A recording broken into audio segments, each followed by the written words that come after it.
All right, first of all, Aqeel, how desperate were you to get the camera back on you during the Carlton dance? Oh, man. Carl's my guy. Fresh Prince. I grew up on Fresh Prince, so when I saw it up there, I was pretty hyped. Yeah. Mark, a couple weeks ago, talked to you guys about how it seems like when you're at home, the shooting goes down a little bit, and then on the road, for some reason, it spikes up. That was definitely not what happened tonight. Yeah. I mean, I know when I came out, I saw the crowd, but Winston made an emphasis on it. As soon as he came out there, he was like, woo, it's live up in here tonight. And everybody just felt the energy. I know everybody felt the energy from everybody in the arena, so everybody just felt good about themselves. I know that for a fact. So all I can say is about the shooting, we all felt confident. We felt good when we was letting it go. You guys have obviously had trouble starting fast, but I mean obviously you guys started fast tonight. How you just take us through that? Well, we came off a loss, so it's a pretty pivotal week, and I told the guys, I huddled them up, and I told them, it'll be a shame if we came out flat this game. I told them it'll be a complete shame. So I'm not saying that sparked us or anything, but I made sure that I let it be known that, we need to pick it up from jump ball. What is it about coming off a loss like that really gets it in your head that you need to come out and just have this big time performance? If you're a competitor, I mean, I'm not sure how competitive the journalism game is, but I mean, after you lose, I mean, it just leaves a sour taste in your mouth. I'm sure for me, definitely. I'm sure for Aqeel, JJ, coach.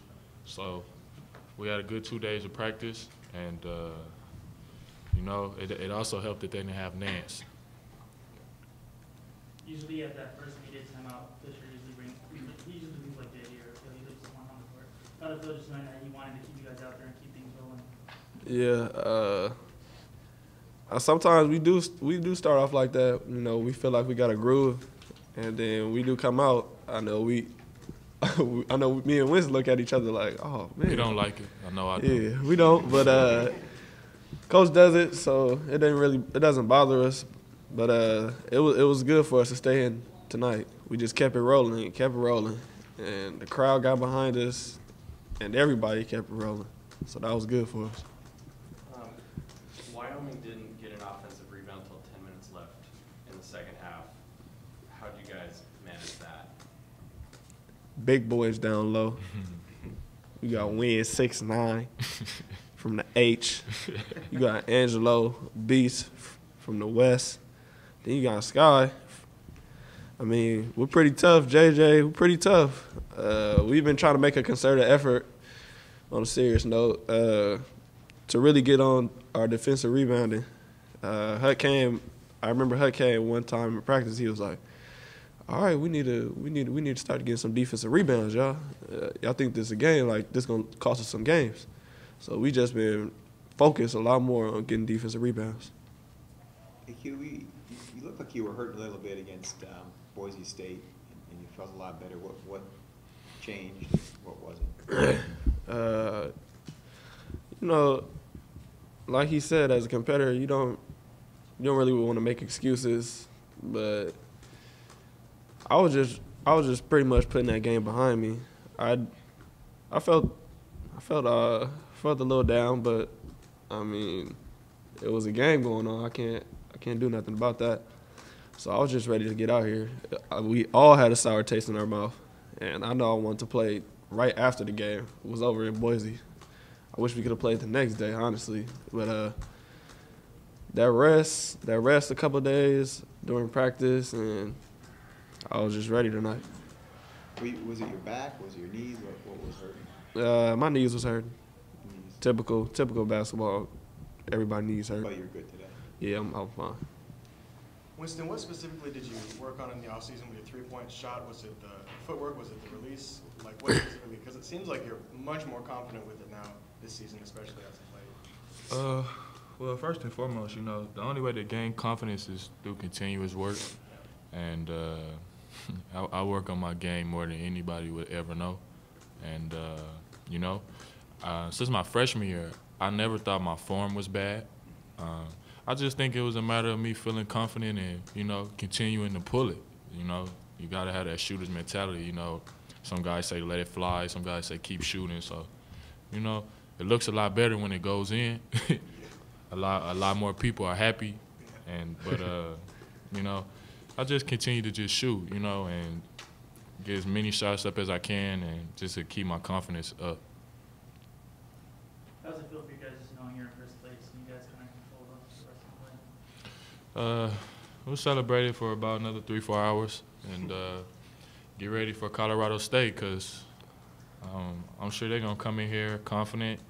They whooped on us at their place, so we're going to regroup tomorrow and get ready. Huge game. Did you guys get a chance to talk to Jamal at all? Yeah, that's my bro, man. I mean, we talk to him. I can't wait to go down there and see him right now. Talk to him all the time. Yeah, he's in a pretty good situation. Lakers need anything. Yeah. I mean, that would be lovely if my guy could get a call up. Lakers, call Jamal Franklin up, please.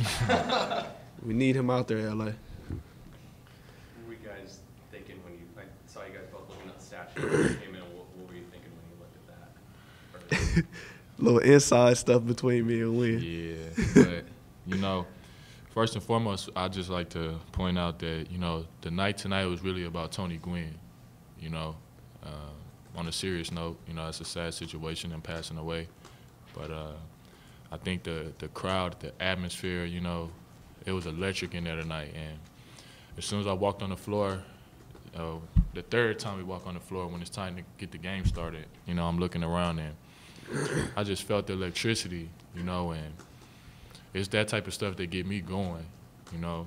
Not to say that blame it on the crowd when I don't play good, but I mean, I felt like I didn't have a choice but to play good as hyped as it was in there tonight. I mean, it was jumping. So to all the fans, you know, I hope you guys can continue to come out and continue to support us. Just to piggyback off Win, it was good to have his son starting off the chant, and then his daughter, I believe, was singing. That was pretty amazing, actually. It was good to have. You know, we wore the shirts in honor of him. So he means a lot to our whole program and to Aztec Nation. Is there any extra motivation for you, like Q, just given the night and the position you play? Yeah, it's always not just tonight, every night. I mean, the head of the snake is the PG, so I try to be as confident and you know as vocal as I could be. I mean, me and Win are the vocal. You know, we get everybody going. Yeah, so once I see AQ come out and make that first shot, then I'm ready to go too. It's go time. Yeah. Did you guys ever have any personal interaction with Tony Gwynn when he was here? You know, I don't want to lie, but I think maybe I shook his hand or waved at him one time. I think he knew who I was.